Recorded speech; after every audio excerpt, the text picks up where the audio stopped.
Morning, peeps. Good morning, everyone. Good morning. All right. Don't forget, if you're new to the channel, please hit that subscribe button. Don't forget as well to like and share the vids. Thank you so much to everyone that is doing that. All right. What can we talk about today? Don't forget, by the way, weekend, we are doing 2 live watch-alongs, but it's going to be one big one. We are going to do Loma versus Nakatani, and we are going to do Gervonta Davis versus Barrios. So we are covering both of those fights. Look forward to it. Loma's comeback fight against Nakatani after that loss to Teofimo Lopez, and Gervonta Davis moving up in weight to take on Barrios, moving up from 130 pounds. Remember, his last fight was 130 pounds against Leo Santa Cruz, so it is a big jump up in weight. Barrios has been at super lightweight for, I think, 3 of his last fights. So Barrios is a guy moving up as well, but he's been at the weight a bit longer. I don't know if you guys have seen the fight poster for Davis versus Barrios, and this is what confuses some casual fans. It basically says they're fighting for a world title, WBA 140-pound strap, when obviously we know they're not, because that's Josh Taylor's belt. It's a regular belt they're fighting for. And that means something, because again, he's going to walk out, if Gervonta Davis wins, I think he will, he's going to walk out with a world title around his waist, and it's not the real thing. Josh Taylor has the real thing, but there'll be some people that will think it's the real thing. Strange. Strange. We are going to do a separate video because I do want to preview Davis versus Barrios. Let's talk about Loma versus Nakatani instead on this video. Then we do a Davis versus Barrios video, maybe Thursday or Friday. I like this fight a lot, you know. I like it a lot. I think this is a very, very good comeback fight for Lomachenko. In fact, it's more than a comeback fight. A comeback fight would suggest you're fighting a guy that's not legit. Nakatani's legit. He is. I last night watched highlights just to remind myself of him versus Teofimo Lopez. And this guy can go, you know. This guy can take a dig as well. He's got really long levers. He must be the biggest 135-pounder out there right now. I thought maybe Richard Comey, but he's bigger than Richard Comey. He's long, he's rangy, he can fight inside, can fight outside. He's got slow feet. But he can take a dig. I mean, Lopez hit him with everything and the kitchen sink. And yeah, he took a couple of backward steps, but he just kept on coming forward. And he landed some crisp jabs on Lopez as well. Obviously, he's got very, very long levers. So I don't think this is a gimme at all for Loma. I really don't. And I think Loma does struggle with people in the weight class. I think we saw it a bit with Luke Campbell, where he struggles to get inside, and Loma likes to work inside. He does. So it's going to be interesting to see how he gets inside, because he's got to have that fear factor as well, that Nakatani can punch, because Nakatani can punch. Go and watch the Felix Verdejo fight. Again, that's even a good example of how this guy just keeps on coming forward. Verdejo landed clean shots on him, put him down twice in that fight. Nakatani got up and was able to grind out a victory, and in the end, to get the stoppage. I mean, look, do I think Loma's going to win? Yeah, I think Loma's going to win, just because I think Loma's still very, very special. But, I mean, this is no gimme. This is no gimme whatsoever, people. Again, Nakatani has good boxing IQ, different variation of punches. These punches come from weird angles as well. Like, he was hitting Lopez with some weird uppercuts that just came from nowhere, and it's because of that really long reach. Look, I'm not like a lot of people who have almost dismissed Lomachenko, which is, I find strange, by the way. In fact, look, if you've dismissed Lomachenko because of the wear and tear that he's having to go through now, he's had another shoulder surgery after the Lopez fight. He did the same thing after what fight was it he had? I think it was either after Linares or after Pedraza. So he's had shoulder surgery twice in like the last 3 years. If you're dismissing him because of that, then that's fine. I get that. That makes sense, right? His body's been through a lot. If you're dismissing him because he got beat by Teofimo Lopez and you think there's nothing left, then you're wrong. You're very, very much wrong. And this is, I think, a problem with boxing fans in general. Like, I scored that fight 7-5 Teofimo Lopez. We now wax lyrical about Teofimo Lopez. 7-5. That's how close the fight was. So you can't wax lyrical about Teofimo Lopez and then say that Lomachenko's washed. Lomachenko has a lot to offer. I still think he's fighting out of the wrong weight class, and you're gonna see the size difference between these two at the weigh-in. It's gonna be incredible.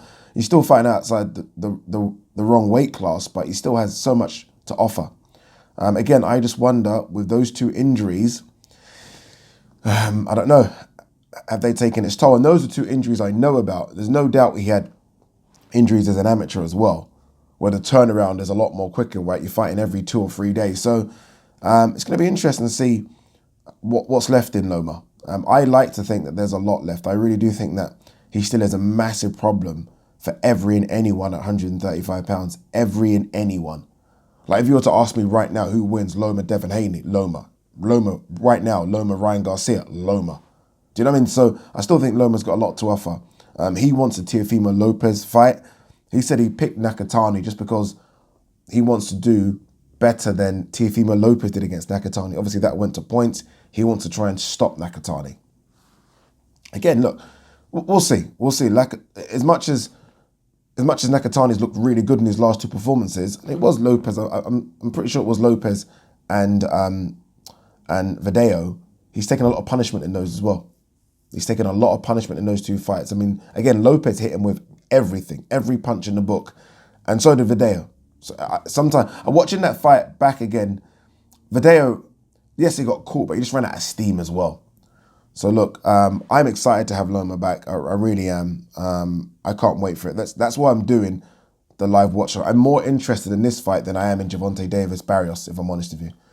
Just because I want to see how Loma deals again with someone that's going to have that much reach and height and size and weight advantage over him again. And I want to see how his shoulder holds up. I'm sure it's fine, but we'll see. So yeah, don't forget, I don't know what time it gets underway, but we're probably going to start the live from like 12:30. I'm hoping that one of these fight cards will be before the other. It'd be stupid to try and put this on at the same time and compete against each other. And I don't think Top Rank are that stupid to try and compete against Gervonta Davis. So hopefully Lomas is first and then Gervonta Davis after. Fingers crossed that is the case. All right, what news have we got here? Anthony Yard, Lyndon Arthur now WBO #1, but I still want the rematch. We'll see. Again, they're both fighting on the same card. Anthony Yard's opponent's poor. I've said it. I'm not going to go back on my word. We'll see, man. We'll see. This must be, like, for Anthony Yard and his team, so Tunde and now obviously James Cook involved, but let's park James Cook for a second. For Anthony Yard and Tunde, this must be difficult because they would have wanted to have separated themselves from the Brit Pack. That's what I'm going to call it, the Brit Pack by now. Honestly, the way in which I think they envisioned where they would be 2021, 2022, I think they'll envision that they'll be fighting sort of world level opponents kind of back to back to back. The fact that they're now having to go back and do a rematch against a British level opponent, actually maybe Lyndon Arthur is maybe better than British level, but a Brit regardless, I think will probably be disappointing for them, but we'll see. Anthony Joshua, I saw this interview with Sky Sports. He says, Wilder struggles at top level. A lot of us waiting to kick his ass. I think the interviewer was asking him whether or not Wilder was elite, and Joshua was like, Wilder's not elite. I don't know. He's not an elite boxer in terms of his attributes, like in terms of what he does in the ring. I mean, that's not elite boxing. But in terms of how I think Anthony Joshua also said something along the lines of, you can't be elite or go into a boxing with just one thing up your arsenal, which is obviously that right hand. You need a bit more to it. And I agree, he does need a lot more to it. I don't think Malik Scott's going to add that now. What's Wilder, 34, 35? I don't think you're going to get that now. That should have been done ages ago. But look, Wilder still gets the job done. He still gets the job done. And again, I think there's a lot of us that will be like, if Wilder knocks Fury out, I don't think it will be as big a surprise as we think. Like Wilder lands clean on Fury. Yeah, it'll be interesting to see. Chavez Senior, I prefer my son to retire if they are not going to prepare correctly. Obviously, Chavez being beaten by Anderson Silva, it's not a good look, is it? It's not a good look. It's not even the fact that he got beat by Anderson Silva. It's the fact that he got beat by a 40, what's Anderson Silva, 45-year-old Anderson Silva. It's a former world champion, Chavez Jr., former world champion. Was unbeaten for so long. I don't know, man. It's disappointing. Very disappointing for him. What else we got here? Callum Smith set for light heavyweight switch. Had a return. Stephen Smith is retired as well. I was wondering what was going on with his brother Stephen Smith. I haven't heard about him for ages. But he's retired. Good career. I think he became a European champion. I think he might have lost that belt to Lee Selby. Can't remember, but it was a long time ago they had a fall. Callum Smith, light heavyweight, makes sense. Again, it adds now, and I don't know if Callum Smith's going to think that he's above the British level guys, but it adds now to that mix. There are so many British light heavyweights now. It's incredible. Honestly, we could have like a World Boxing Super Series just of the Brits. By the way, talking about World Boxing Super Series, I spoke to Tasha Jonas yesterday. They're now going to do a World Boxing Super Series for super featherweight for females, which is good, right? I mean, there are some good super feathers in that, but that's good. She definitely wants to be a part of it. She said she's heard nothing yet in terms of like when and where and contracts, etc., but she wants to be a part of it, so that's good. But yeah, back to Callum Smith. Let's see what kind of level of opponent he takes on his first fight. I don't expect it to be anyone of note. That's just how boxing works, isn't it? You lose, you come back, you don't fight someone of note. Yeah. 2-6. Anything else?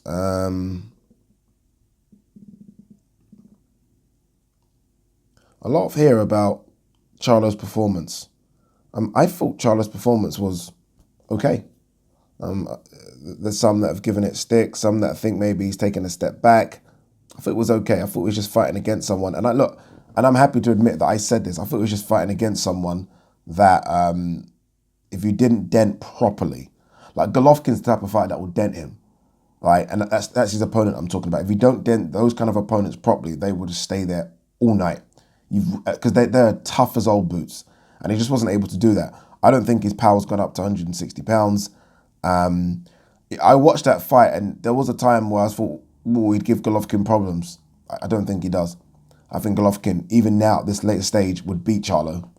I think Charlo would cause Golovkin some problems for the first maybe 3 or 4 rounds, but as soon as he starts to tire a little bit and Golovkin starts to kind of close the distance and close out those pockets where Charlo would like to spin out, Golovkin's going to get him. Golovkin will get to him. So yeah, I wouldn't mind now seeing Charlo versus Andrade. I mean, it's been so long in the making. Just make the bloody fight. Just make the fight. I'm sure that DAZN would allow Andrade to, as they say in America, cross the street and have a fight under a different promotional banner, because he needs a fight. And I don't know, I'd rather see him versus Charlo versus Andrade rather than Charlo face some of the opponents he's faced recently. No disrespect to those opponents. Or Benavidez, which I don't think is going to happen though. Benavidez obviously campaigning at 168 pounds and even struggles to make that weight. When you think of sort of new boxing and what's going on now with all this YouTube, it's just got even bigger. KSI has signed, or started up his own promotional company, and he signed a deal, I think, with the Sowlands and the Wasserman Boxing Group, KSI. And now I don't know if those fights will happen on Sky Sports. I'm not quite sure how it's going to work. I did say that Sky Sports are going to work with various promotional companies, not just one. Yeah, but expect now to see more crossover fights, way more. There's going to be so much more of YouTuber versus D-list celebrity and YouTubers versus TikTokers and YouTube versus people that have been on Love Island. It's all going to fall under the KSI banner now. So good luck to KSI and what he's doing, man. Crazy what's going on with the world of boxing, but it is what it is. Anderson Silva calling out Logan Paul. Oh. I don't even know, man. I really don't know. I don't know. Danny Garcia saying that Pacquiao Spence is a 50-50 fight and it won't go the distance. It's interesting. A lot of people, a lot of boxing people have given Pacquiao a lot, giving Pacquiao a very good chance. I thought Pacquiao would have a good chance in this. If I was to kind of do my sort of split, it was more like 75-25. But a lot of people are thinking he has more of a chance than that. That goes just to show how good and how great Manny Pacquiao is. The fact that Pacquiao was fighting out of his era, like, he's way out of his era. Like, way out of his era. Again, his era, these people are fighting each other in exhibition fights now. That's how far out of it is. So the fact that we're giving him, or some are giving him, a 50-50 chance against an unbeaten Errol Spence is incredible. Danny Garcia is obviously looking at it from the fact that he knows the success that he had with Spence and what he maybe could have done. He's probably thinking that Pat-Man might have, I don't know, a bit better boxing IQ to pull those things off. Crazy. Crazy, crazy, crazy. Who else is fighting this weekend?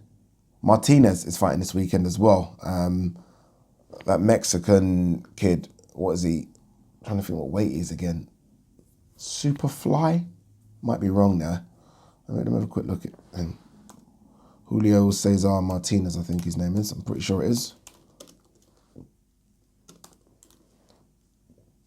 I think it's under a Canelo promotional thing as well. Okay, flyweight. Flyweight. He'll go up to Superfly as well soon, eventually. He is a dog. He's fighting this weekend. Always good to see him fight. Right, I think that is it. Let's quickly go on to, not much news, is there? Little bits and bobs here, but nothing great. Let's see if anything on Mike Coppinger's Twitter page before we pack up.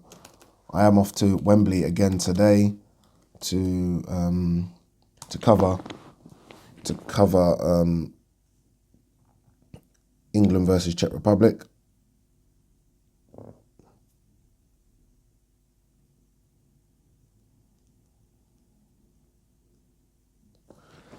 All right.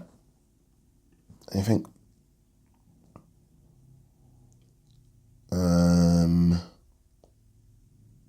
No, not really. Nah, nothing really. There's more on this AJ stuff.